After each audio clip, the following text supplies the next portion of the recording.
के नौजवानों व माताएं व बहनें व बुजुर्गों व छोटे छोटे प्रिय बच्चों, आपके भारतवर्ष में, हमारे भारतवर्ष में, सभी के प्राणियों के भारतवर्ष में कोई भी कहीं भी किसी भी रूप में, किसी भी सनातन में मुसलमानी राज हमारे इस देश के अंदर नहीं थी।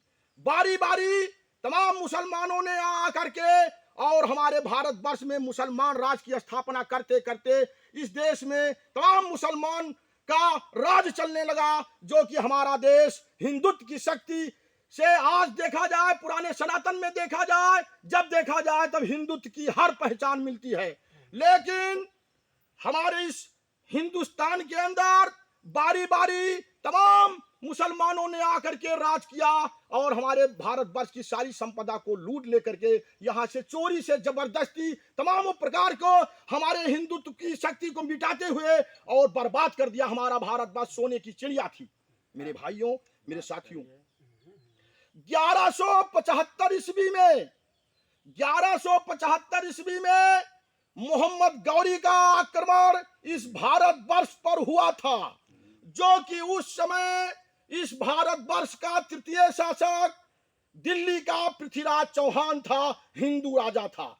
मेरे भाइयों, मेरे साथियों, उस समय जब मोहम्मद गौरी यहां पर आया और पृथ्वीराज चौहान से लड़ाई छेड़ दी और 17 बार पृथ्वीराज चौहान से लड़ाई हुई, पृथ्वीराज चौहान को हरा नहीं पाया।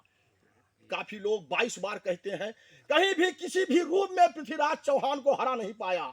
लेकिन 1192 ईस्वी में राजा जयचंद को मिला करके और धीरे धीरे पृथ्वीराज चौहान को पराजय करते करते और पराजय कर दिया। और उसके बाद 1194 ईस्वी में इस भारतवर्ष पर मुसलमान राज की स्थापना कर दी। वो हत्यारा मुसलमान मोहम्मद गौरी, जो देश को बर्बाद करने के लिए आया था। हमारे देश के अंदर कोई भी मुसलमान किसी भी संबंध में नहीं थे, किसी भी ईस्वी में नहीं थे। ये हर देश से, इस्लामी देश से ये मुसलमान आ करके और जिस तरह से अंग्रेज हमको गुलाम बनाया, हमारे देश में तमाम मुसलमान राजा बन करके यहाँ से लूटमारी करते करते पूरा देश को बर्बाद कर दिया। मेरे भाइयों, मेरे साथियों, 1194 ईस्वी में उसके बाद जब पृथ्वीराज चौहान को पराजय करने के बाद फिर राजा जयचंद जो मोहम्मद गौरी से मिल गया था, उसको उसकी भी हत्या करवा दी। उसके बाद मोहम्मद गौरी 1206 ईस्वी में अपने देश के लिए जाने का प्रस्थान किया।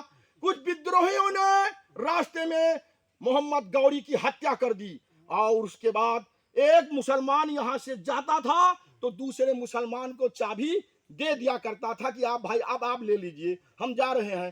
तो कुतुबुद्दीन ऐबक को उस समय यहाँ का शासक बना करके और मोहम्मद गौरी चला, वो उनकी हत्या हो गई और उसके बाद कुतुबुद्दीन ऐबक कुतुब मीनार का निर्माण करवाया। ऐसे ऐसे इनका नाम पड़ा हुआ है। ये कहते हैं बाबर हमारा वंशज है, तुम्हारा बाबर वंशज है, तुम यहाँ क्या कर रहे हो? अगर मुसलमानी कोई भी मुसलमान खानदान को मानते हो तो तुम्हारा अधिकार वैसे खत्म है। आप कनौटेड हो इस पृथ्वी पर, आप जानते हैं किस तरह से आप मुसलमान बने हैं। हमारे इस पृथ्वी पर भारतवर्ष के अंदर मुसलमान की छिट्टी नहीं थी, परछाई नहीं थी, कहीं दशमलव नहीं था, किसी भी रूप में नहीं था, किसी भी सनातन में नहीं था। लेकिन इसको मिटाना हमारा धर्म है। पूरे भारतवर्ष के सभी प्राणियों को एक राह करूंगा, जागरूक करूंगा और हिंदुस्तान के अंदर जब तक मुसलमानी छिट्टी खत्म नहीं कर दूंगा तब तक हिंदू राष्ट्र नहीं घोषित करूंगा। जय हिंद, जय भारत।